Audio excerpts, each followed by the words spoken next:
예, 국민연금 가보죠. 예, 실제로 국민연금이 적립금이 계속 떨어진다. 전에도 이제 얘기했었던 것 중에 하나입니다만, 재정수지죠. 이 수입 대비 지출 자체가 계속 커지다 보니까 이렇게 됐었고, 2060년 되면 마이너스 145.5. 그러니까 이제 기금이 완전히 소진된 후에는 이제 정부 예산이 계속 투입돼야 되는 게 바로 이때 2055년이다라고 보고 있습니다. 실제로 이제 노령화가 진행되고 있고 여기까지 계산돼서 이제 나오게 된 것 중에 하나고요. 결국 이 건강보험에 대해서 우리가 이 국민연금에 대해서 사람들이 가입을 하게 되는 게 많이 힘들어지게 된 이유 자체가 내가 이 혜택을 볼 수 있을까라는 것에 대한 생각 때문에 라는 거죠. 뭐 저 같은 경우는 이제 나이가 많아서 얼마 남지 않아서 지금 들어가게 됩니다만 이후에 이제 어떤 젊은 지금 20대 세대들이나 이런 입장에서 국민연금 가입했을 때 예를 들어 지금 가입한다라고 한다면 65세가 된다. 20살이. 그렇게 된다라고 하면 45년 후가 될 테니까 2068년이 되죠. 그때 되기는 바로 이때 유효단위가 기금이 소진된 상태에서 본인의 혜택을 적게 될 수도 있을 겁니다. 문제는 이렇게 연금이 이제 이런 문제를 가지고 있다 보니까 조정이 계속 들어가겠죠. 이 조정이 계속 들어가게 되면 사람들 하여금 어떻게 보게 되면 이전에 받은 혜택을 다 주지 않는 경우도 발생하기 때문에 상대적으로 이제 박탈감을 느낄 수도 있는 상황이 오게 되겠죠. 일반 연금이 이깁니다. 이 공적연금에 대해서 연금 가입기간 합하여 연금 수령하는 최소 가입기간은 채워도록. 그래서 최소 가입기간이라는 것은 거의 사망하거나 이렇게 못 받게 됐었는데 이걸 받을 수 있는 것을 올리는 것들입니다. 그래서 이러한 연계제도 신청하게 되면 기간에 대해서 모든 것을 다 받을 수 있도록 한꺼번에 합산해서 받을 수 있도록 이렇게 나와 있는 것 중에 하나고요. 실제로 이제 어떤 이런 연금에 대해서 사람들이 이제 공적연금 소득뿐만 아니라 다른 것들에 대해서 지역 건보료나 이런 것들 내야 되기 때문에 이게 또 문제가 되는 것 중에 하나입니다. 그래서 실제로 이제 이 건강보험이나 지역가입자, 직장가입자 차이에 대해서 보자면 직장가입자 같은 경우는 이 보험료에 대해서 이제 결국 이제 보수 입장에서 비율을 통해서 이렇게 이루어지게 되는 거죠. 결국 월급의 소득이 많은 직장가입자 2%만 추가 부담하면 된다라는 거고 피부양자 같은 경우는 사실 이제 소득이 이제 그거 이상 3,400만 원을 초과하지 않는다라고 한다면 혜택을 보게 해주는 것이 원칙이고요. 과표 5.4억 초과하면서 연소득 1천만 원 하면 지역가입자 전환되기 때문에 주택만 가지고 있고 일 안 하는 사람이나 이런 사람들이 이제 똑같이 이제 부과되는 상황이 나타나게 됩니다. 지역가입자 같은 경우는 이제 공제확대 지금 이루어진다라고 나와 있고 소득점수 폐지 지금 나와 있죠. 보험료 부과 대상 차등 부과한다라고 해서 실제로 이제 이 3,000cc 이하 같은 경우에 보험료 30% 정도 이제 축소를 해주겠다라고 해서 저도 혜택을 보게 됐고요.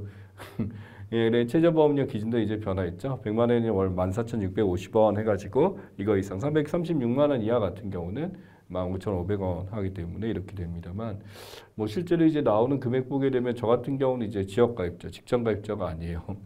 강사 같은 경우는 정규직이 아니거든요. 이것저것 돌아다니는 수업을 하다 보니까 이렇게 되다 보면 이쪽에 해당하게 되는데 이게 참 놀라울 정도로 계속 가격이 올라가는 거 보면서 실제 내가 이거 혜택을 보고 있냐라고 한다면 사실 이 보험이라는 것은 혜택을 보지 않는 것이 나을 수도 있죠.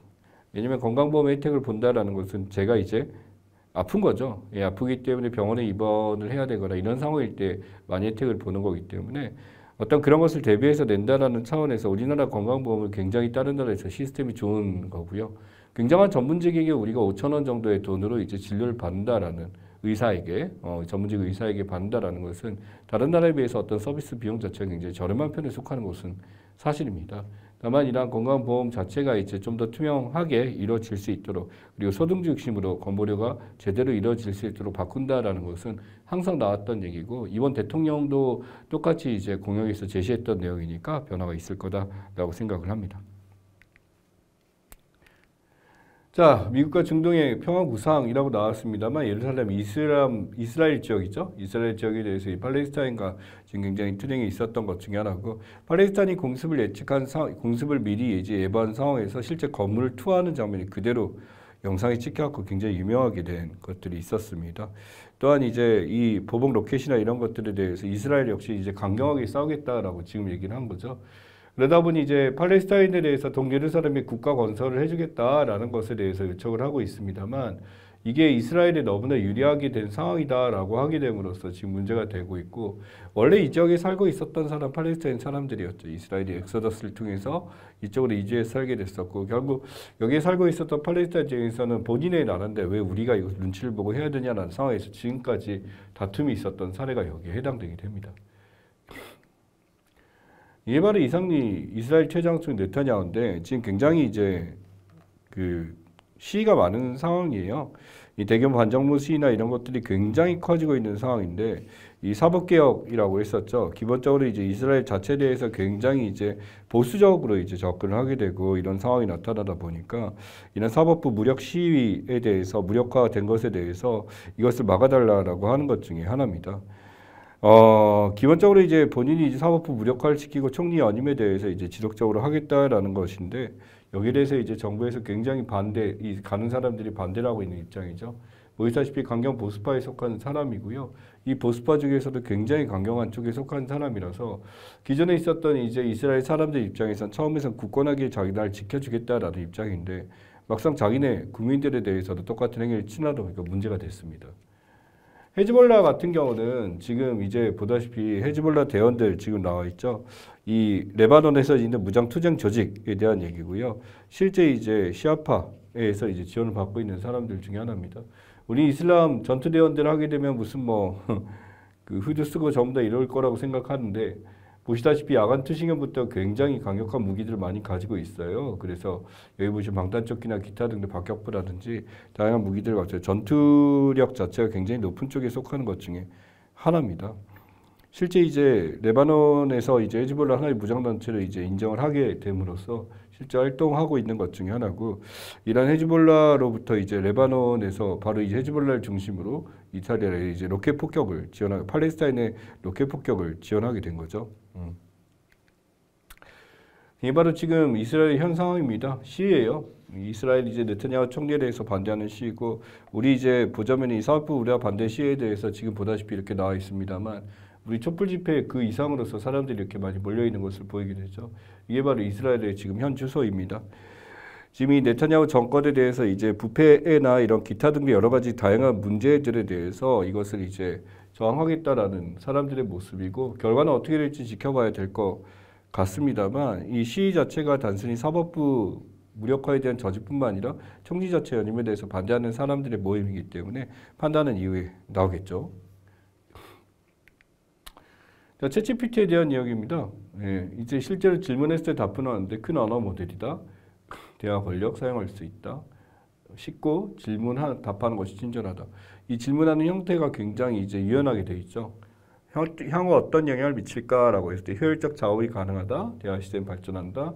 크게 확장된다. 상승할 것이다. 직업도 많아질 것이다. 그래서 미국에서는 실제로 이제 이 GPT에게 효율적으로 질문할 수 있는 그 질문을 개발하는 사람 직업을 모집했죠. 전문가를 모집했는데 연봉 자체가 기본적으로 이제 2억에서 시작을 하더라고요. 그래서 그걸 보는 순간 이제 챗GPT라는 것은 우리가 GPT 자체도 있지만 이 GPT를 어떻게 잘 활용할 수 있는가라는 능력을 갖추는 것도 중요하고요. 또 이 GPT에서 활용한 지식들은 전부 다 기존에 나왔던 이제 2차 자료들이죠. 논문들이나 기타 등등 이제 아티클들에서 나오게 될 텐데 여기에 대한 저작권 문제는 어떨까라는 생각을 할 수도 있을 것 같고요. 또한 어떤 정보나 기타 등등에서 이 명예훼손법이나 기타 등 이 GPT에 대해 어떻게 우리가 대처할 수 있을까에 대해서 GPT에 대한 어떤 장점도 있지만 거기에 대한 우려도 많이 표명하고 있습니다.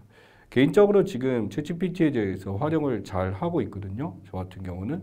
근데 실제로 이제 한국어로 묻는 거에 대해서는 이 정도 답변합니다만 기계적인 답변인데 영어로는 굉장히 뛰어나요. 그래서 뭐 저도 이제 영어가 그렇게 대단한 건 아닙니다만 상황에 따라서 이제 굉장히 길게 질문할 때는 팝하고나 기타 등등 통해서 이제 영어로 옮겨서 물어보게 되면 영어에 대한 답변은 굉장히 속도가 빨라요. 속도가 빠른 데다가 이제 그것을 이제 해석을 하게 되면 이제 볼 수 있는 것들이 되다 보니까 이 GPT가 쓸 수 있는 것들에 대해서 되게 이제 글을 쓰거나 책을 쓸 때 난감했던 부분들. 그러니까 또는 기존 책에서는 기록이 돼 있는데 이것 말고 다른 게 새로 나온 것들까지 이제 보여주더라고요. 왜냐하면 최근에 2022년 아티클까지 들어가 있는 거기 때문에 제가 가지고 있는 책은 2020년도 굉장히 새로운 책이잖아요. 그냥 그 전에 내용이 있는데 새롭게 들어간 내용까지 제시를 해서 사례까지 보여주는 거 보고 아 대단하구나라는 생각이 들었어요. 그러니까 물론 책으로 바로 쓰기에는 그 어투나 이런 것들이 아직 완벽하진 않기 때문에 이제 손을 봐야 되겠지만 제가 모르던 지식들을 받아들일 수 있다라는 점에서는 굉장히 큰 효과가 있다라는 것을 생각을 해보고 있고요. 실제로 한국에서도 이제 코리아 GPT들이죠. 카카오나 기타 등 네이버 클로버나 기타 등들 이제 한국어 기반으로 굉장히 훌륭하게 이것을 할 수 있는 것들을 만들어 나간다고 하니까 부정적으로만 볼 게 아니라 우리가 잘 생각을 해야 됩니다. 이게 얼마나 잘 활용하고 이것을 업무에 대해서 좀 더 효율성을 높일 수 있을까라는 차원을 접근해야지 무조건 겁난다 쓰지도 않고 써보시면 이제 알게 될 것 같아요. 실제 이제 명예훼손 할 수 있을까라는 건데 공인인 사실적시에 명예훼손한 자라고 지금 나와 있습니다. 자라는 거죠. 그러다 보니까 실제 여기서 이제 그 사람에 대해서 챗GPT 개발에 대해서 이걸 거부하겠다라고 얘기를 했었습니다만 실제로 이제 인공지능이 이제 여기에 정말 피해를 줬을까라는 것에 대해서 조금은 생각해 볼 수가 있겠죠. 그리고 개인의 프라이버시나 이런 것도 너무 노출이 잘 돼 있다라는 것들이 있습니다. 그 다음에 허위 사실에 대한 적시에서 사람의 명예훼손 같은 경우는 좀 더 이제 강력한 처벌이 되고요. 사이버 명예훼손이죠. 비방망을 목적으로라는 것이 여기 들어가 있습니다. 챗GPT는 그런 목적은 가지고 있지 아니하죠. 그냥 그 사실에 대해서 보여줬는데 이걸 비방할 목적이 있었냐라고 판단하는 것 자체가 되게 애매한 부분이 아닐까라고 생각을 해봅니다. 그래서 AI 저작권에 대해서도 이제 논란이 되고 있죠. 제도 규제 로드맵 마련계 2020년 12월부터 지금 해서 계속 우리나라도 이러한 AI 오픈형 AI에 대해서 연구가 많기 때문에 이러한 법안에 대해서 굉장히 다듬어 가고 있다라고 얘기하면 됩니다. 그림에 대한 저작권 등록을 거부했기 때문에 바로 이 판결이 굉장히 중요한 게 이러한 그림이 저작권이 없다는 건 누구나 이러한 그림들을 활용해서 만들고 자신의 것이라고 얘기해도 상관이 없다라는 거고요. AI 학습용 데이터 면책 조항 도입하게 됨으로써 실제로 이제 AI 학습용에서 이런 걸 쓰게 될 경우에선 저작권에 대해서 면제 주겠다라는 거니까 얼마든지 학습에 활용해라. 일본의 입장이었고 로봇식명권과 전자인격 하나의 인격권이 가지고 있다라는 걸로 보기 때문에 저장 인격권에 대해서 GPT가 인정받을 수 있게 된 사례입니다. 실제 이 사진은요, 이제 소니 이제 사진 아마 그랑프리였을 거예요. 소니에서 소니 이제 카메라 만드는 죠. 그래서 사진상을 주게 됐는데 이 사진이 이제 최고상을 받게 됩니다. 이 최고상을 받게 됐었는데 문제가 이걸 출품한 사진사죠. 실제로 이제 권위가 있는 사람이었었는데 이 사람이 이것이 대상으로 확정되는 순간 나는 상을 거부하겠다라고 얘기했죠. 바로 뭐냐면 이 사진은 바로 오픈형 AI를 이용해서 만든 인공적인 사진이었다라는 거죠. 문제는 이제 사진 출품했었을 때 이 사진의 가치에 대해서 판가름할 때 이것이 AI가 만든 것이다 아닌 것이다라는 것을 충분히 구분한 능력이 있어야 되는데 실제 사진 그랑프리조차도 이러한 AI가 만든 사진인지 아닌지 구분을 못하고 있다라고 생각을 한다면 거기에 대해서 이제 경각심을 가져야 된다라고 이제 언급을 했었다라고들 해요.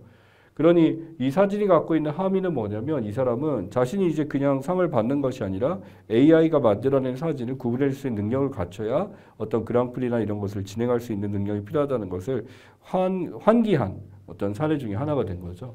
라고 해서 굉장히 유명했던 사진 중에 하나고요.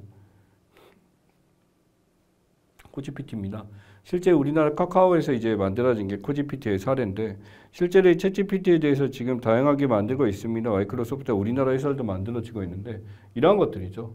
지금 나와 있는 것들에 대한 이런 행위들을 가능할까라는 것에 대해서 실제로 카카오가 스스로 질문하고 할 수 있는 것들을 제시해 놓은 사례 중에 하나입니다.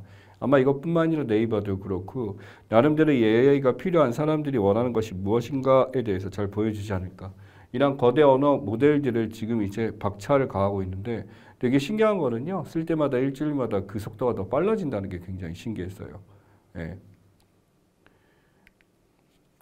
자, 새말모 유료원 대체어 중에 보시면 바로 라스트 마일 최종 구간 지금 나와 있습니다. 가장 마지막 구간에 대해서 마지막 이동 구간 라스트 마일이라고 하고요. 엔데믹 최근에 가장 많이 쓰는 말이죠. 바로 코로나나 이런 것에서 엔데믹이 되었다.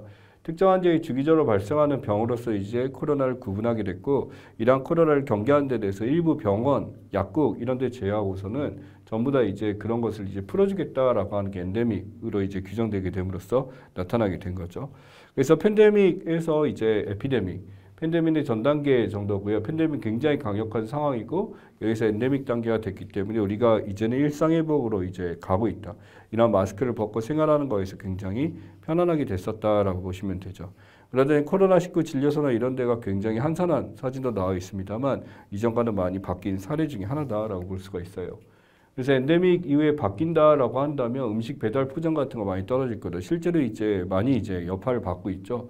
몇 군데 이제 어플이나 이런 데는 아직까지 살아남아 있는 데도 있습니다만 지금은 이제 어떤 음식 배달 포장이나 이런 것들에 대해서 예전만큼 많이 사용하지 않고 있다가 대부분의 스토리고요. 해외여행 엄청나게 증가할 거다. 실제로 사례를 많이 보여줬고요.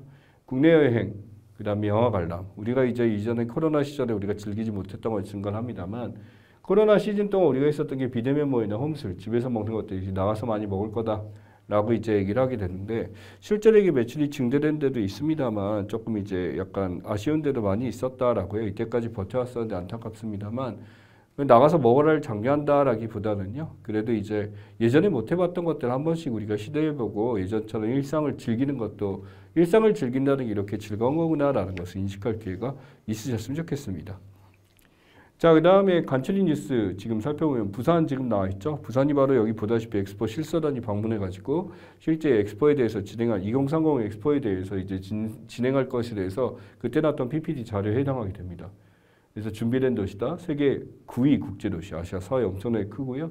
실제로 비즈니스 환경이나 기타 등 좋고 교통적 항공이나 이제 항구나 모든 것들 좋고 관광 인프라나 국제 행사 개최는 다양하게 있고 실제로 이제 부산이라는 데는 어느 정도 자격을 이상 거친 거고 우리의 수도로 치면 제2의 수도에 가까운 곳이 된 곳이죠. 그러다 보니까 이제 나름대로 여기에 대해서 이제 엑스포 실사단이 와갖고 이제 나름대로 의견을 교환했고 물론 필요한 점도 있지만 나름대로 이제 많은 일정들을 많은 어떤 세계 대회나 영화 제회부터 시작해서 다양한 것들을 일정을 치러본 경험이 있는 곳인지라 부산 자체가 갖고 있는 영향 굉장히 큰 편에 해당하죠. 그러다 보니까 지금 부산 엑스포가 이제 조만간 실시될 예정이다. 기억하시면 좋겠습니다. 자, 지금 후쿠시마 원전 오염수 현장에 국회 방문단에서 후쿠시마에 이제 그 더불어민주당 의원들이 이렇게 찾아갔었죠. 그래서 이러한 의원들이 찾아가게 됨으로써 실제로 이제 후쿠시마에 대해서 상황이 어떤지 오염 현장에 대해서 이것을 이렇게 무분별하게 방류하는 것이 옳은 것인지 라는 것을 했었는데 문제는 이제 이들이 야당 의원이죠. 야당 의원 입장에서 이걸 항의하게 된 거는 정치적 의미도 약간은 존재합니다. 실제로 이게 국민들이 우려하는 것도 맞습니다만 한편으로 이제 일본과의 어떤 그 한일 외교를 통해서 보여줬던 모습 자체가 후쿠시마에 대한 말이나 이런 어떤 여기서 이런 화금이나 이런 것도 없이 그냥 무르듯이 갔다 와서 이렇게 됐었고 이제 기시다 총리도 조만간 방한을 한다고 하죠. 그래서 왔었을 때 과연 이런 후쿠시마 오염수를 제대로 방류하는 것을 한국이 어떻게 어필할 것인가 이런 말을 해달라라도 액션 차원에서 지금 이렇게 된 것 같아요. 또한 이제 독도에 대한 얘기 같은 거, 독도도 이제 뭐 민주당 의원들 방문하겠다 이렇게 되면서 얘기를 하고 있습니다만 이 오염수 방류가 비단 우리나라뿐만 아니라 다른 나라에서도 굉장히 신경을 쓰고 있는 부분 중에 하나다라는 게 중요한 문제에 해당하게 됩니다. 자, 지금 보다시피 굉장히 대낮에 이렇게 부딪혔습니다. 바로 만취운전이에요. 이렇게 낮 시간에 지금 이렇게 부딪히게 되는데 문제는 이제 이때 9살 이제 배승아 양 치어 숨지게 된 거죠. 이제 혈중 알코올이 이제 만취 수준이고 이때 걸어가던 어린애가 한 명이 아니라 4명이 있었다고 합니다. 이 중에 한 명은 이제 세상을 달리하게 되는데 보통 이제 소주 반병 정도 마셨다 이제 거짓말했습니다. 한 명 정도 마신 상태에서 낮 시간에 이렇게 됐었고 이제 지인들 입장에서 이걸 잡게 했습니다만 음주운전입니다. 예. 왜 그럴까요? 라고 말은 하지만 없어지지 않는 것 같아요. 음주운전 뉴스는 정말 시도 때도 없이 나오고 많은 사람들이 이렇게 되는데 뭐 핑계할 수도 없이 되겠습니다만 어찌됐든 본인의 항의가 핑계를 대기 전에 살인을 했다라는 것에 대해서 정확하게 인지를 하고 해야 될 것 같습니다. 그래서 기억을 해야 될 문제고요. 자, 지금 전소되고 있죠. 불타고 있는데 이제 강원도 강릉에서 이제 산불이 발생하게 됐습니다. 그래서 이게 워낙 바람이 세다 보니까 이 산불이 굉장히 커지게 됐었는데 다행스럽게 8시간 만에 8시간 만에 잡히게 됐습니다만 실제로 이제 어떤 산불 대응이나 이 강원도에서 어느 정도 최근에 많은 사례가 있었기 때문에 조금 더 빨리 막을 수 있었다라고 합니다만 그래도 이제 많은 피해가 있었죠. 주택이나 펜션 같은 것들 154곳이 전소됐다라고 지금 얘기를 하고요. 실제로 이제 산들에서 탐구했던 379헥타르 엄청나게 큰 사이즈죠. 이게 축구장의 530배라는 게 감이 안 오시겠지만 굉장히 큰 면적입니다. 여의도에 몇 배 정도 되는데 지금 이 정도의 사이즈가 지금 이렇게 불타 없어졌다라고 하니까 결국 강릉 지역도 특별재난 지역으로 구분되게 됨으로써 보호받고 있고 산불이라는 게 지금 우리가 봄을 지나가서 이제 5월달 되게 됨으로써 이제 여름으로 가고 있다라고 하지만 여전히 산불의 위험은 남아 있는 것 같습니다. 건조하고요. 예, 조심해야 될 것 같습니다. 그래서 특별진원지역 선포되게 되면 중앙정부 관리 이루어지고 보상경비, 세금의 납세 이렇게 이루어져서 복구 대책도 이제 원활하게 돌아오지만 이들에 대해서 제 지원에 대해서 하는 것도 기속적으로 하려고 하고 있습니다. 자, 변호사의 성관지 의무 위반 8회 지금 나왔어요. 실제 이제 위반 내용에 대해서 지금 판단하게 된 건데, 현재 지금 학고 피해자 유족 대리한 변호사 권경혜 씨라고 하죠. 바로 이 조국 흑서라고 해서 조국 그 전 장관을 이제 비판한 내용을 책으로 같이 만들었을 변호사인데, 이 사람이 했었던 게 좀 신기하죠. 예. 실제로 이제 대법원 성관지 의무 위반 보시게 되면은 변호사가 여기서 법적 문제된 질의를 받았다면 배임죄가 성립되면 미리 얘기를 해줘야 되는데 그걸 얘기 안 해주다 보니까 결국 피해를 보게 됐죠. 그러다 보니 한명당 이자로 800만 원. 그러니까 어떤 문제가 되는 것에 대해서 이 제3자에게 부동산 매도해야 된다는 잘못된 법리 상식을 전달해 주면서 배임죄로 처벌받게 됩니다. 그럼 변호사가 잘못된 답변을 한 거죠. 이게 문제가 된 거고요. 실제 항소한 뒤 재판 끝날 때는 변경하지 않아 항소를 하지 않았어요. 그러니까 이것을 빨리 바꿔갖고 했어야 되는데 변호사가 행동을 제대로 하지 않게 돼서 최소 5억 2천여만 원 이렇게 나오게 된 거고요. 실제 서울고법 사례에서 1심 패소 판결 항소기한 넘겨 항소의 소송이 각하돼 버립니다. 바로 뭐냐면 1심 패소에 대해서 전달하고 이 패소된 상황에 대해서 빨리 항소를 넣어야 된다라고 전달해야 되는데 이걸 하지 않은 거죠. 30만 원 배상 확정 이렇게 됐었고요. 새마을금고 같은 경우도 이제 여기서 이제 배당이 있어서 수임을 제기했는데 실제 변론길에 안 나왔어요. 안 나온 사례들이 왕왕 있다고 합니다. 그래서 이렇게 안 나오다 보니까 승소가는 내가 나가도 무조건 질 거다라고 해서 안 나가는 게 책임이 아니죠. 나가든 안 나가 무조건 이제 돈을 받고 수임을 받았어요. 무조건 나가야 되는데 이걸 안 나갔으니까 위자료 1,000만 원에 대해서 새마을금고 전달했습니다. 문제는 변호사가 수임을 받았으면 본인이 이렇게 나가는 건 너무나 기본적인 내용 중에 하나인데 이 학교 폭력 피해자에 대해서 이제 제대로 이제 재판에 출석을 한 번도 아니고 3차례나 불출석을 해가지고 결국 이제 패소를 하게 됨으로써 완전히 다운되게 된 사례에 해당하는 거죠. 그래서 유족에 대해서 여기서 책임을 지겠다 각서를 썼다라고 하지만 이에 대한 처리가 미흡했기 때문에 문제가 됩니다. 이 권경희 변호사 같은 경우는 3회 연속 재판을 불출석이 안 나갔어요. 아까 보시면 위자료 1,000만 원 배상 이렇게 나왔는데 변론기일 출소하지 않은 거죠. 그러니까 여기서 이제 3회연속 불출석은 착오로 인한 과실을 고의로 봐야 한다. 왜냐하면 한 번이 아니기 때문에 뭐 날짜 이제 그쪽이 전달을 잘못했다라든지 그때 법원 입구까지 갔는데 갑자기 쓰러졌다라는 얘기를 해요. 그래서 못 들어갔다라든지 뭐는 항소 기한도 의뢰인들이 알리지 않다 보니까 이 항소에 대해서 언제 해야 되는지 이것을 솔직히 이런 건 당연히 변호사가 수임 맡았으면 해야 되는 부분이죠. 패소 확정 사실도 4개월 뒤에 알리게 됨으로써 연락을 제대로 못 받으니까 이 결과가 언제 나올지 이걸 모르고 있었죠. 고려한 배상 수천만 원이다라고 하게 되는데 문제는 이게 학폭 피해자 이제 사망한 딸에 대한 거라는 거죠. 그러다 보니 금전적 보상을 하겠다라고 했는데 본인의 어떤 책임에 대해서도 분명히 져야 될 게 분명한데 이게 제대로 되지 않았고 하나 더 가자면 이 사람의 어떤 변호사로서의 자질에 대한 의심도 당연히 여기에 의구심이 들 수밖에 없겠다라는 생각을 하게 됩니다. 자, 민주당 전당대회 돈봉투 의혹이에요. 여기 보시면 이제 이윤관석 강내구 두사 있습니다만 이윤관석 의원하고 이제 한 명 더 있죠. 이 두 사람이 있을 겁니다. 실제 국회의원 이 후보 캠프에 있었던 두 사람 같은 경우는 이 탈당을 했죠. 이 탈당을 하게 되고 관련된 사람들은 전부 조사를 하게 됩니다.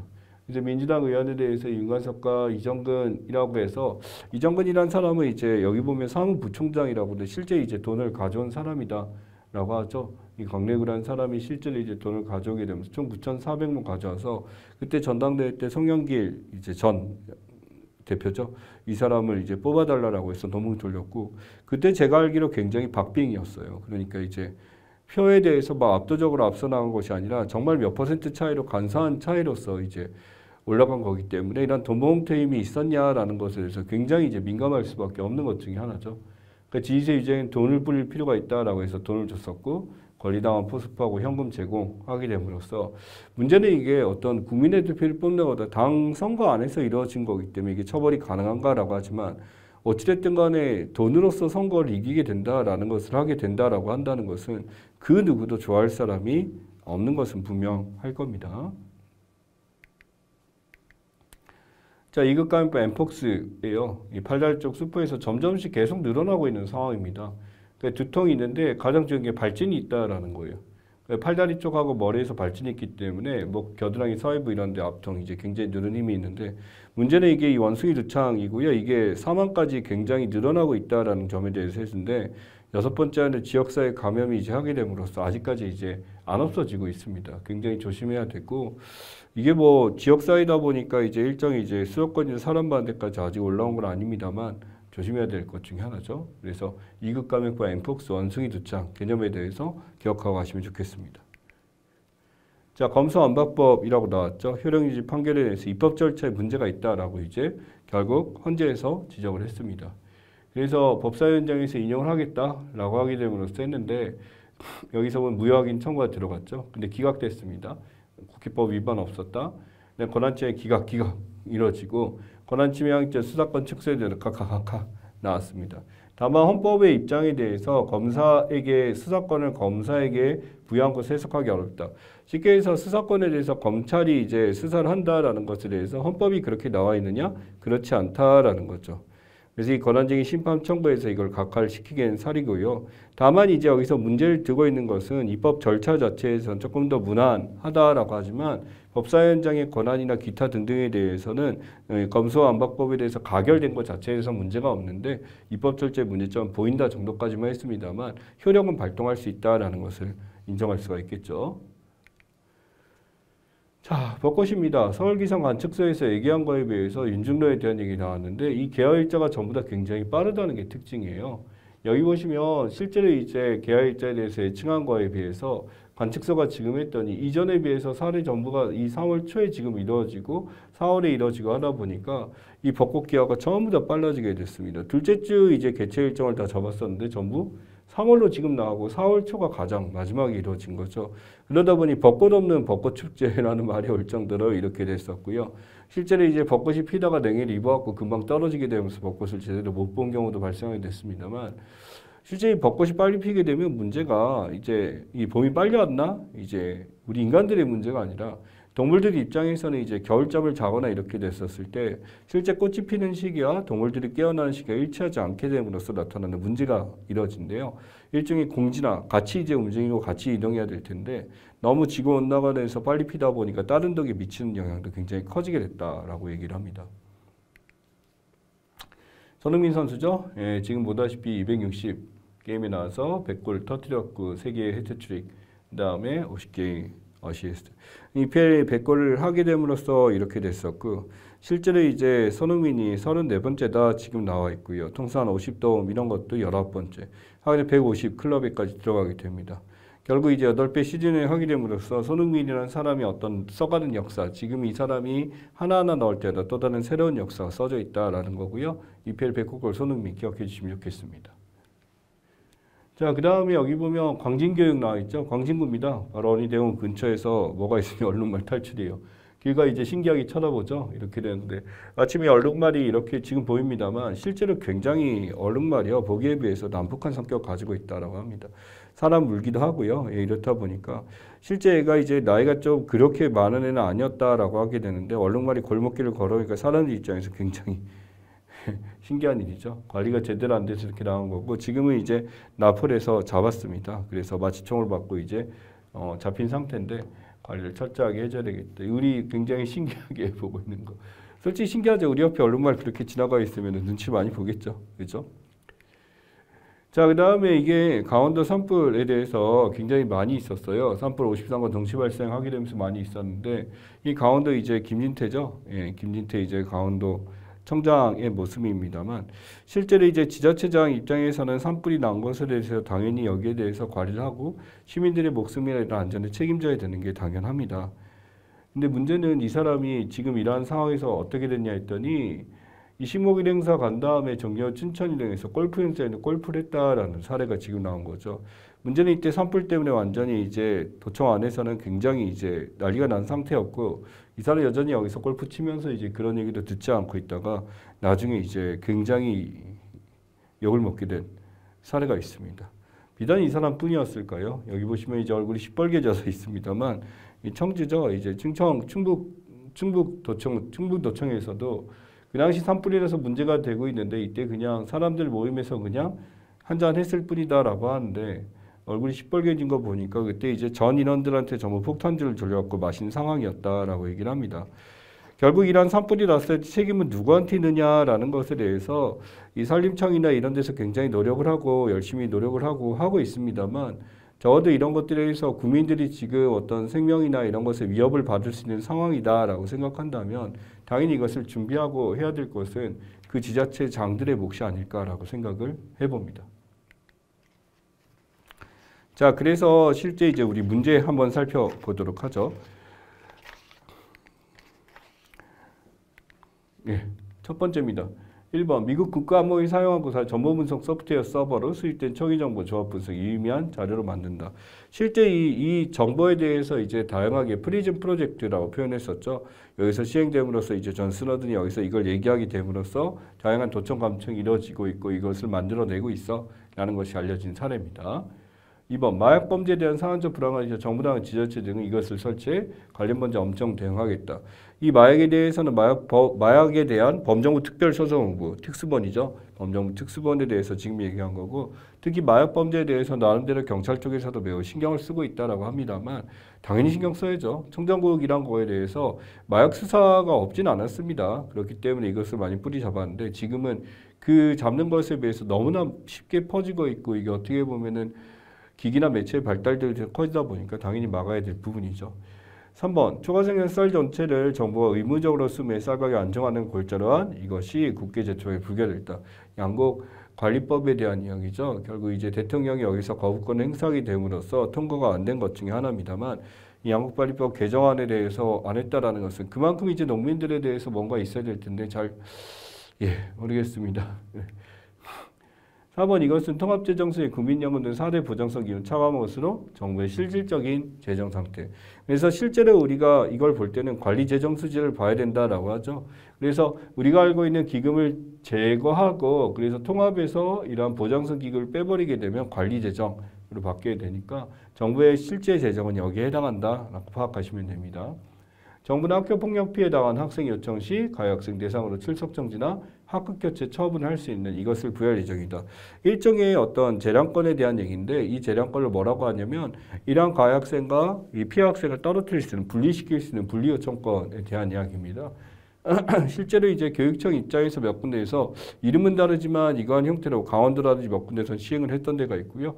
이러한 분리 요청권이 이제 이 각 학교장에게 이제 바로 주어지겠다라고 얘기하고 있고 실제로 시행되고 있다고 알고 있습니다. 6번 이것은 영미법 국가에서 일반 시민 가운데 무작위로 서면 16, 20범의 집단으로 이들 과반수 찬성 형사사건의 피의자를 기소할 수 있다. 지금 실제로 이게 뭐냐면 대배심 제도에 대한 이야기고 이들이 이제 동의했냐, 저리 동의했냐에 대해서 기소가 가능하다라는 것에 대해서 나왔던 것 중에 하나입니다. 그래서 이들의 있던 동의를 얻는 것이 굉장히 중요한 요소 중에 하나고요. 자, 7번 전세계 가상화폐 가치 폭락 도민을 불러온 이 핵심 인물 테라루나 사태죠. 건대형 테라 폼레스 도피생활 시위인 몬테네그로에서 잡혔다. 그래서 테라루나 사태, 테라루나 폭락 사태 이렇게 부릅니다. 8번 이것은 범죄행위와 관련된 재산을 몰수할 수 없이 그 예상한 정도의 금액을 빼앗는 것. 이게 벌금이나 이런 게 아니라 이게 바로 뭐냐면 이 정도의 어떤 금액을 은닉했을 거다라고 해서 이것을 추징한다. 추징금에 대한 이야기죠. 9번 삼성전자가 IT 수요 부진에 따른 반도체 실적 악화 2020년 1분기 영업이 96%에 급격해. 그래서 갑자기 이제 영업이 떨어졌을 때 우리가 쇼크를 주는 경우를 어닝 쇼크라고 부르죠. 예. 자, 10번 이것은 1947년 1960년 제주도에 발생한 무력 충돌 지역 수많은 제주민 희생당한 사건. 한국전쟁 당한 인명피해가 큰 그렇게 중요한 사건입니다. 예, 그래서 가장 큰 사건이고 제주 4.3에 대한 이야기죠. 그래서 제주 4.3 사건 또는 제주 4.3이라고 부릅니다. 11번 중대재해처벌법상 중대재해는 이것과 이것으로 나뉘게 되며 사업주 경영 책임자에 의해서 사상자 발생이 1명 이상 나타날 때 되고 부상자 2명 이상 바로 중대산업재해 그리고 중대시민재해 두 가지에 대해서 기억하시 바랍니다. 자, 다음에 12번 이것은 정부가 투자 증대를 통해 대기업의 성장을 촉진하면 결국 총체적인 경제 활성화로 인해 국가 경제 발전과 복지가 형성된다는 이론이다. 이 정부가 대기업을 올려주게 되면 거기서 콩고물이 떨어져서 트리클 다운 이제 낙수 효과라고 부르죠. 그래서 다른 데도 일 주고 반대말이 분수 효과 세금 줘서 서민들에게 증대시킨다. 두 가지 생각하시고요. 13번 사우디가 위안화를 서기대금으로 인정하는 경우 그동안 이 지위를 유지하면서 미국에 적잖은 타격 줄 거다. 즉 미국이 가지고 있는 달러의 힘, 기축통화의 힘이었죠. 이 기축통화에서 페트로달러로서 이제 힘을 얻었으나 사우디의 변환으로 통해서 사우디의 다각화, 외교 다각화를 통해서 이 힘이 떨어질 것이다 라고 얘기를 합니다. 14번 이것은 국회의원에게 주어진 특권 중 하나로 현행범이 아닌 한 회기 전 국회 동의 체포 구금되지 않는다. 그래서 현행법이 아닌 한 체포 구금되지 않기 때문에 여기서 이제 체포를 시키게 대해서는 결국 국회의원들이 모아서 이제 가결시켜 체포 동의안을 가결시켜야 되는 거죠. 불체포 특권에 대한 이야기고요. 15번 이것은 출입국의 허락의 표시로 여권에 찍어주는 보증 없이 해당 국가에 드나들 수 있게 한 제도다. 그래서 이것은 어떤 비자나 이런 것들에 대해서 쉽게 들어서 무사증, 이 사람 문제가 없다라는 것을 보여주는 게 무사증에 대한 이야기. 16번 이것은 의사를 양성한 교육기관들은 이공계 타원증을 인쇄했지만 의사가 되길 희망해서 의사면을 취득할 수 있는 취지에서 다른 전공을 가지고 있지만 이곳에 진학을 하게 됨으로써 의사의 면허를 갖기는 의전원에 대한 이야기고요. 자, 그 다음에 2020년 개편의 건강보험 부연체에 따르면 이 소득이 연간 2천만 원이 넘는 경우 건보 피부양자 자격이 박탈되게 된다. 그래서 이게 공적연금이라고 했었죠. 이 공적연금이 연간 공적연금소득이 연간 2천만 원이 넘거나 또는 이제 연소득이 3,400만 원이 넘거나 이렇게 되면 피부양자가 박탈되게 된다. 기억하시고요. 18번 이것은 레바논 기원의 이슬람 무장투쟁 조직이고 레바논이 인정을 했죠. 그래서 시아파나 시리아 이란 지원받는 헤즈볼라에 대해서 있었고 헤즈볼라의 어떤 무장에 대해서도 확인했었습니다. 챗GPT를 필두로 한 이것이 폭발적 관심이 끌면서 저작권 관련된 분쟁도 본격화되고 이거 말고도 명예훼손까지 있을 수도 있겠다. 예, AI, 생성형 인공지능, 오픈 AI에 대한 이야기였죠. 그래서 여기선 챗GPT를 필두로 했으니까 챗GPT가 오픈 AI라는 이름 가지고 있고 AI에 대한 이야기죠. 20번 최근 치료제 개혁과 치매율 감소, 확산 감소, 코로나19 상황 안정적인 유지에 따라 국내에서도 이걸로의 전환을 생각하고 있다. 엔데믹이죠. 그래서 이제는 이제 어느 정도 엔데믹 상위가 됐었다라고 보고 있고요. 이 상황에서 이제 점점씩 이제 아직까지는 완벽한 상태는 아닙니다만 이제는 어느 정도 일상으로의 전환이 시작됐다라고 볼 수 있습니다. 자, 여기까지 봤고요. 나중에 시사인 이슈 그 다음 단계는 다음 시간에 하도록 하겠습니다.